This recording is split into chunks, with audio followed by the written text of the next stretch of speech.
उत्तर प्रदेश की राजनीति में नवरात्र में खुशखबरी होने जा रही है, मिलने जा रही है, क्योंकि राजभर समाज बड़ा गदगद है, क्योंकि ओम प्रकाश राजभर फिर योगी सरकार में मंत्री बनने जा रहे हैं। चर्चा है कि नवरात्र में वह मंत्रिमंडल में शामिल हो जाएंगे।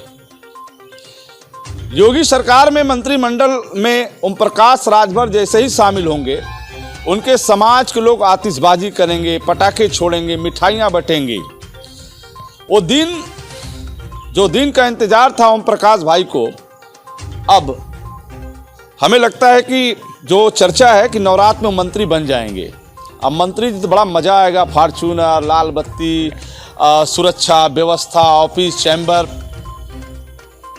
अब ओम प्रकाश राजभर के लिए एक बेहतर मौका मिलने जा रहा है। हम एक बात जरूर कहना चाहेंगे कि हम उस दिन को नहीं भूल सकते जब उत्तर प्रदेश का सदन चल रहा था विधानसभा में। भाजपा के राष्ट्रीय अध्यक्ष ओम प्रकाश भाई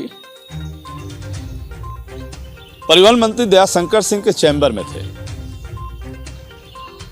तो हमें लगता है उनके मन में जरूर रहा होगा कि आज काश हम भी मंत्री होते, क्योंकि वो अखिलेश यादव के पार्टी से जुड़कर तालमेल बना के विधायक हुए थे। जहूराबाद, गाजीपुर जिले का जहूराबाद, महमदाबाद की बात करते हैं, जहूराबाद में वो विधायक थे। उस समय वो परिवहन मंत्री दयाशंकर सिंह के पास गए थे। लेकिन जब अखबारों में जब उनका बयान आता था कि अखिलेश यादव को एसी से बाहर निकलना चाहिए,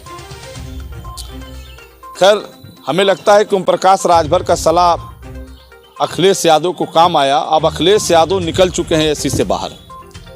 अब कहीं नहीं किसी मोड़ पर ओम प्रकाश और अखिलेश यादव में कहीं ना कहीं बयानबाजी जरूर हो रही है। अभी आपने देखा होगा कि घोसी चुनाव में किस तरीके से ओम प्रकाश राजभर समाजवादी पार्टी को चुनौती दिया उन्होंने। हालांकि वो चुनाव में सफलता हासिल नहीं कर पाए और वहां से भारतीय जनता पार्टी को हार का मुंह देखना पड़ा, वहीं समाजवादी पार्टी की जीत हुई। तो दोस्तों, मैं कह रहा था कि नवरात्र में ओम प्रकाश राजभर मंत्री बनने की पूरी संभावना है।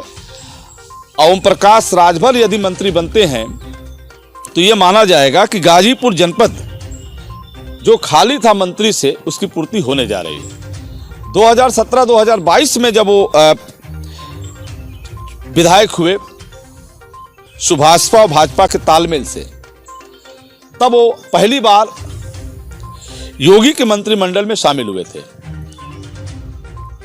अब पुनः अवसर है 2023 का, जिसमें ओम प्रकाश राजभर योगी सरकार में मंत्री बनने जा रहे हैं। इसकी जबरदस्त चर्चा है। अब देखना यह होगा कि ओम प्रकाश राजभर को किस तरह का और कौन सा विभाग मिलता है। यह भी चर्चा है कि घोसी लोकसभा सीट से, इसकी कोई पुष्टि नहीं है, लेकिन इसकी चर्चा जरूर है कि घोसी संसदीय सीट से उनके पुत्र लोकसभा का चुनाव लड़ सकते हैं, यानी गठबंधन में सीट जा सकती है। ये अभी चर्चा है, आगे क्या होगा ये तो पार्टी जानती है। ओम प्रकाश राजभर पूर्वांचल की राजनीति में बयानबाजी से अपने आप को एक अलग बना के रखे हैं। बयान तरह तरह का देते हैं, कब किस पर फायर हो जाए, कब किस पर बात कुछ बोल दें। हालांकि एक और चीज आया था अखबार में कि संजय निषाद ने भी उनको सलाह दिया था कि ज्यादा मत बोलिए, लेकिन आदत है ओम प्रकाश राजभर जी बोलते रहते हैं। नेताजी चाय की दुकान पे इसी तरह की चर्चा कर रहे थे। जब उनके मुंह से मैंने सुना कि ओम प्रकाश राजभर अगर पूरी ताकत लगा रहे हैं तो उनके पीछे उनका समाज है, क्योंकि वो अपने समाज के सबसे बड़े ताकतवर नेता समझते हैं। वो ये कहते हैं कि पूर्वांचल में अगर राजभर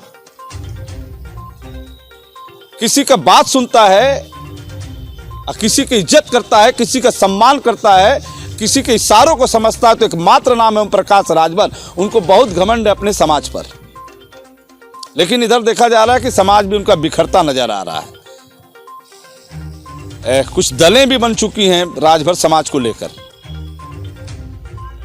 तो अब ओम प्रकाश राजभर इस समय भारतीय जनता पार्टी से तालमेल बना चुके हैं। अब वो सपना देख रहे हैं कि दिल्ली के सबसे बड़े सदन में पहुंचने का। हालांकि अब तो योगी जी के कैबिनेट मंत्री में शामिल होने जा रहे हैं, लेकिन जो सपना अपने बच्चों के लिए देखा उन्होंने कि दिल्ली के सबसे बड़े सदन पे अपने बच्चों को जिता के चुनाव भेजना चाहते हैं, सिर्फ इसलिए राजभर समाज के ताकतवर नेता हैं। राजभर समाज के ताकतवर नेता ओम प्रकाश राजभर राजनीतिक सुर्खियों में छाए हुए पूर्वांचल का जहूराबाद विधानसभा, जहां की जनता ने उन्हें विधायक बनाया, रहते हैं वैसे रसड़ा में हैं। बलिया जिले के रसड़ा में वो रहते हैं, लेकिन दिमाग पूरा दिल्ली और लखनऊ में लगाए रहते हैं। अभी अब तो भारतीय जनता पार्टी में शामिल हैं, तो अब लोकसभा चुनाव आएगा, बड़ी बड़ी सी रैलियां होंगी, बड़ी बड़ी सभाएं होंगी, अब हवा में उड़ा जाएगा, हेलीकॉप्टर होगा, सब कुछ होगा। खैर भगवान करें, जिसका किस्मत चमकता है तो भाई उसका नाम होता है। लेकिन ओम प्रकाश राजभर राजनीतिक सुर्खियों में इसलिए हैं कि अब वह भारतीय जनता पार्टी में शामिल हो चुके हैं। अब वह कैबिनेट में शामिल होंगे और योगी सरकार में कैबिनेट मंत्री होकर लखनऊ से रास्ते हुए पूर्वांचल एक्सप्रेस होते हुए वो सीधे जहूराबाद पहुंचेंगे, जहां जोरदार उनका स्वागत होगा। ये दृश्य कब देखने को मिलेगा ये वक्त की बात है, लेकिन राजनीतिक गलियारों में जबरदस्त तरीके से चर्चा है। नमस्कार।